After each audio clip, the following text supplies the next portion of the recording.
भारतीय समयानुसार कल रात 10 बजे के आसपास का वक्त होगा जब ईरान ने इजराइल पर बैलिस्टिक मिसाइल्स की मानो जैसे बारिश ही कर दी और 1, 2, 10, 20, 50, 100 नहीं बल्कि 200 से भी ज्यादा मिसाइलों से हमला किया।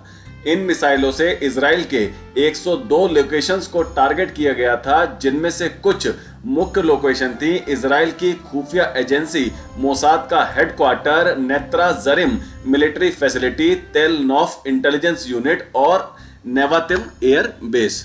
जहां एक तरफ इजराइल कह रहा है कि उसके आयरन डोम, डेविड स्लिंग और एरो 2 एयर डिफेंस सिस्टम ने इस हमले को नाकाम कर दिया, बस कुछ ही मिसाइल थी जो इजराइल की जमीन को हिट कर पाई। वहीं दूसरी तरफ ईरान ने कहा है कि उसकी 80% मिसाइलों ने सटीक जगह पर हमला किया है, इजराइल उन्हें रोक नहीं पाया, बस कुछ ही मिसाइल थी जिन्हें इजराइल का एयर डिफेंस सिस्टम नाकाम कर पाया। ईरान ने दावा किया है कि इजराइल का नेवातिम एयरबेस, जहां से 27 सितंबर को इजराइल के F-35 और F-21 फाइटर जेट ने लेबनान में मैसिव एयर स्ट्राइक की थी, जिसमें हिजबुल्लाह का लीडर नसरुल्लाह मारा गया था, इस एयरबेस को ईरान ने बुरी तरह से तबाह कर दिया है और 20 से ज्यादा F-35 फाइटर जेट जो कि इस एयरबेस पर खड़े थे पूरी तरह से नष्ट हो गए हैं। और अगर ईरान का यह दावा सही है तो इजराइल को अरबों डॉलर्स का नुकसान हुआ है। ईरान की मिसाइलों ने मोसाद के मुख्यालय को भी निशाना बनाया, लेकिन मोसाद के मुख्यालय की बिल्डिंग इस तरह से बनी है कि जमीन के ऊपर बस इसके कुछ ही फ्लोर्स हैं, जो कि एक तरह से बस कुछ ऊपरी कामकाज के लिए इस्तेमाल होते हैं, जबकि जो मोसाद का असली ठिकाना है वो जमीन के कई फुट नीचे बना हुआ है। मोसाद यहीं से ऑपरेट करता है और ईरान की मिसाइल इतने नीचे तक हिट नहीं कर पाई। तो एक तरह से देखा जाए तो मोसाद को इससे कुछ खास नुकसान नहीं हुआ। आपको याद होगा कि इसी साल अप्रैल में भी ईरान ने इजराइल पर इसी तरह से हमले किए थे। इन हमलों में ज्यादातर रॉकेट का इस्तेमाल हुआ था, जिसे इजराइल के एयर डिफेंस सिस्टम ने काफी हद तक नष्ट कर दिया था। लेकिन इस बार के हमले अलग हैं। इस बार रॉकेट नहीं बल्कि ईरान ने अपनी कई प्रीमियम मिसाइलों का इस्तेमाल किया है। इसीलिए जितने भी वीडियोस निकल के आ रहे हैं उनमें बहुत सारी मिसाइलों को इजराइल को हिट करते हुए देखा जा सकता है। कल से ये चर्चा चारों तरफ हो रही थी कि आखिर ईरान ने कौन सी मिसाइल का इस्तेमाल किया जिससे दुनिया के world class air defence system भी पूरी तरह से रोक नहीं पाए, पर अब इस रहस्य से पर्दा उठ चुका है। आप स्क्रीन पर देखिए, अब से कुछ देर पहले खबर ये निकल के आई है कि ईरान ने फतह 2, शहाब 3 और हज कासिम मिसाइलों का इस्तेमाल किया, जिनमें से शहाब 3 और हज कासिम इंटरमीडिएट बैलिस्टिक मिसाइल हैं, जबकि फतह 2 हाइपरसोनिक मिसाइल है। जी हां, आपने सही सुना, ईरान ने हाइपरसोनिक मिसाइल का भी इस्तेमाल किया है और यह कोई छोटी मोटी मिसाइल नहीं है। इसकी रेंज 1400 किलोमीटर है और इसकी स्पीड 13 मैक यानी लगभग 16,000 किलोमीटर प्रति घंटा है। अगर मैं शहाब 3 की बात करूं तो ये 750 से 1200 किलोग्राम का वॉरहेड कैरी कर सकती है और इसकी रेंज भी 1000 से 1400 किलोमीटर तक बताई जा रही है।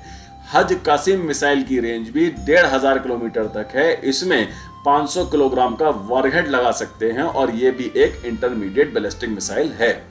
इंटेलिजेंस रिपोर्ट के अनुसार ईरान के पास 2000 से भी ज्यादा बैलिस्टिक मिसाइलों का जखीरा बिल्कुल तैयार है और इनकी अंडरग्राउंड फैसिलिटी में और भी बहुत बड़ी संख्या में इन मिसाइल्स के होने की संभावना है।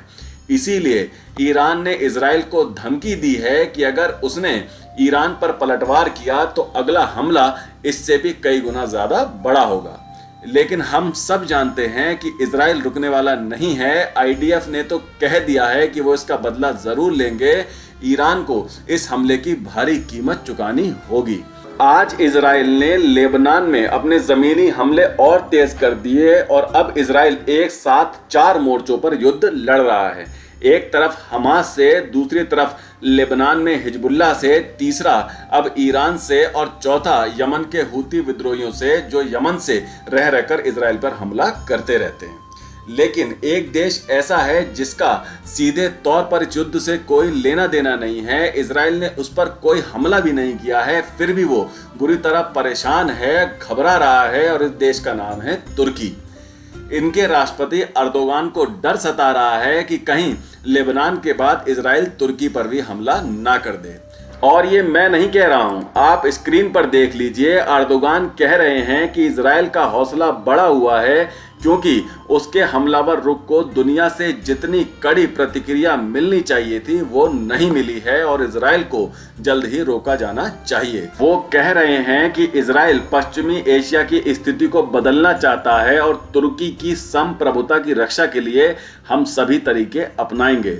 अर्दोगान ने यह भी कहा है कि पिछले 51 हफ्तों में इजरायली प्रधानमंत्री बेंजामिन नेतन्याहू के नेतृत्व में जो हुआ है वह हिटलर के अत्याचार से भी कहीं ज्यादा है और संयुक्त राष्ट्र महासभा को इजराइल के खिलाफ सेना का इस्तेमाल करना चाहिए। और तुर्की का ये डर बेबुनियाद नहीं है क्योंकि अब ईरान और इजराइल में फुल स्केल वार का बिगुल बज चुका है। अमेरिका, ब्रिटेन, जर्मनी, फ्रांस सब इजराइल के साथ आ गए हैं। अमेरिका ने तो ईरान पर हमले की सीधी धमकी भी दे दी है। बस इजराइल की तरफ से ईरान पर एक हमला पूरे पश्चिमी एशिया को युद्ध की आग में झोंक देगा, जो कि न जाने कितनों दिनों, महीनों या सालों तक जलती रहेगी। अब आप मुझे बताइए कि आप क्या सोचते हैं, क्या इजराइल को ईरान को जवाब देना चाहिए या फिर अपने हमलों को सिर्फ लेबनान तक सीमित रखना चाहिए? इस पर अपने विचार हमें कमेंट सेक्शन में जरूर बताएं। वीडियो को लाइक करें, ज्यादा से ज्यादा शेयर करें और बेल आइकन को दबाकर हमारे चैनल को प्लीज अभी सब्सक्राइब जरूर कर लीजिए। तो मिलते हैं अगली खबर के साथ जल्द ही। Take care. जय हिंद।